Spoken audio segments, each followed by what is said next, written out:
दुरूद शरीफ की फ़जीलत। एक औरत हज़रत हसन बसरी रहमतुल्लाह के पास आई और अर्ज़ किया कि मेरी लड़की का इंतकाल हो गया, मेरी यह तमन्ना है कि मैं उसको ख्वाब में देखूं। हज़रत हसन बसरी रहमतुल्लाह ने फरमाया कि ईशा की नमाज़ पढ़कर 4 रकात नफिल नमाज़ पढ़ और हर रकात में अलहम्दु शरीफ के बाद अल्हाकुमुत्तकासुर पढ़ और उसके बाद लेट जा और सोने तक नबी करीम सल्लल्लाहु अलैहि वसल्लम पर दुरूद पढ़ती रहे। उसने ऐसा ही किया।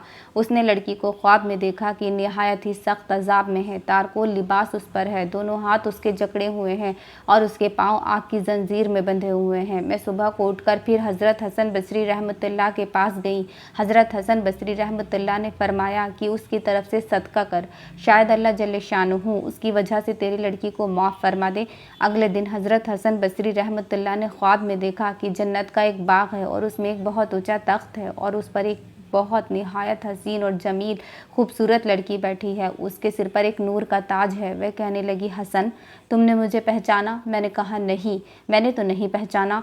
कहने लगी, मैं वही लड़की हूँ जिसकी माँ को तुमने दुरूद शरीफ पढ़ने का हुक्म दिया था। हज़रत हसन बसरी रहमतुल्लाह ने फरमाया कि तेरी माँ ने तो तेरा हाल इसके बरक्स बताया था जो मैं देख रहा हूँ। उसने कहा, मेरी हालत वही थी जो माँ ने बयान की थी। फिर मैंने पूछा, फिर ये मर्तबा कैसे हासिल हुआ? उसने कहा कि हम 70,000 आदमी इसी अजाब में मुब्तला थे जो मेरी माँ ने आपसे बयान किया। सुलह में से एक बुज़ुर्ग का गुज़र हमारे कब्रिस्तान पर हुआ। उन्होंने एक दफ़ा दुरूद शरीफ पढ़कर हम सबको पहुँचा दिया। उनका दुरूद अल्लाह ताला के यहाँ ऐसा कबूल हुआ कि उसकी बरकत से हम सब आज़ाद हो गए और उन बुज़ुर्ग की बरकत से यह रुतबा नसीब हुआ।